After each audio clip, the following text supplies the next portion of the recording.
Hello everyone. So మాది వచ్చేసి triple door fridge. కింద కంపార్ట్మెంట్ మొత్తం ఏంటంటే వెజిటేబుల్స్ కానీ ఫ్రూట్స్ పెట్టుకోనికి ఇచ్చారు. అంటే చూస్తే చిన్నగా కనిపిస్తుంది కానీ చాలా వరకు వెజిటేబుల్స్ అయితే పడతాయి ఇందులో వచ్చేసి. నేను ఇవన్నీ తీసేసి ఏ విధంగా క్లీన్ చేసుకొని ఆర్గనైజ్ చేసుకుంటా, మీకు ఎవరికైనా యూస్ఫుల్గా అవుతుంది అనేది నేను వీడియో చేస్తున్నా. సో ఎప్పుడు కానీ మనం ఫ్రిడ్జ్ వాష్ చేసినప్పుడు హాట్ వాటర్, అంటే మరీ హాట్ వాటర్ కాకుండా normal hot water, next salt, అంటే నా హాట్ వాటర్లో సాల్ట్ వేసి డెటాల్ తోటి క్లీన్ చేసుకోవాలి. దానివల్ల బ్యాక్టీరియా ఫంగస్ ఏమన్నా ఉన్నా క్లీన్ అయిపోతుంది. నేను ఇక్కడ వచ్చేసి ఒక మంచి క్లాత్ తోటి హాట్ వాటర్లో డిప్ చేసి ఈ విధంగా క్లీన్ చేసేసుకుంటాను. క్లీన్ చేసేసుకున్న తర్వాత ఒక 15-20 మినిట్స్ ఈ కంపార్ట్మెంట్ మొత్తం డ్రై కానికి వదిలేసేయాలి. ఎందుకంటే క్లీన్ చేసిన తర్వాతనే మనం పెట్టొద్దు, ఎందుకంటే మళ్ళీ బ్యాడ్ స్మెల్ పోదు.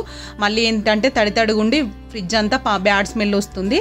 సో నేను ఈ విధంగా ఒకసారి తడి క్లాత్ తోటి క్లీన్ చేసేసుకున్న తర్వాత మళ్ళీ పొడి క్లాత్ తోటి అనేది ఒకసారి టూట్ చేసేసుకొని ఒక 15-20 మినిట్స్ డ్రై అయ్యే వరకు ఉంచేసుకున్నా. నేనేంటంటే ఇందులో షెల్ఫ్ కవర్, అంటే వాటర్ ప్రూఫ్ షెల్ఫ్ కవర్స్ అయితే యూజ్ చేసుకున్నా. నేను ఆల్రెడీ ఒక 20 మీటర్స్ వరకు అది తీసుకున్నా. షెల్ఫ్లో కానీ ఫ్రిడ్జ్లో కానీ నాకు కిచెన్లో ఏ విధంగా యూజ్ అవుతుందో అన్ని ఈ షెల్ఫ్ కవర్స్ అయితే తీసుకొని యూజ్ చేస్తున్నా. ఇది వచ్చేసి ఏంటంటే క్లీన్ చేసి వేసిన, ఇది కలర్ పోదు, చాలా బాగుంటుందండి.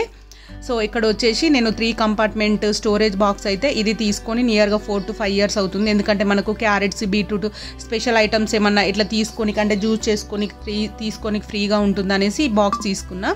ఇక్కడ వచ్చేసి జిప్ లాక్ కవర్స్ అండి. ఇందులో ఏంటంటే మనం బెండకాయలు, నెక్స్ట్ పచ్చిమిర్చి ఏవైనా పెట్టుకోవచ్చు.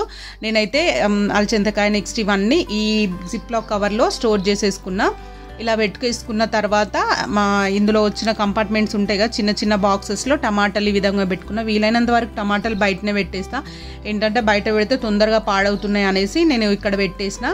సో మనకి ఇక్కడ ఫ్రెష్ కీపర్ కనిపిస్తుంది కదా, దాని దగ్గర మాత్రం వెజిటేబుల్స్ పెట్టొద్దండి. ఎందుకంటే ఎయిర్ అనేది ఫ్రీగా మొత్తం వెళ్ళాలి కాబట్టి దానికి కొంచెం స్పేస్ అనేది ఉంచేసేయాలి. మొత్తం కంప్లీట్గా దాని నిండా వెజిటేబుల్స్ అయితే పెట్టద్దు. నాకైతే పైన ఇంకా స్పేస్ చాలా ఉంది. సో ఎందుకంటే నాకు ఎన్ని ఐటమ్స్ కావాలో అన్ని పెట్టేసి మిగతా అన్ని పైన మిర్చి, కొత్తిమీర, పుదీనా వచ్చేసి నాకు బిర్యానీ బాక్సెస్ ఉన్నాయి, కొంచెం పెద్ద సైజులో ఉంటాయి. సో అవన్నీ నేను పైన పెట్టేసుకున్నా. ఏమేమి ఐటమ్స్ ఇంపార్టెంటో అవన్నీ ఇక్కడ పెట్టేసుకున్నానండి. వీడియో నచ్చితే లైక్ చేయండి. Thank you for watching.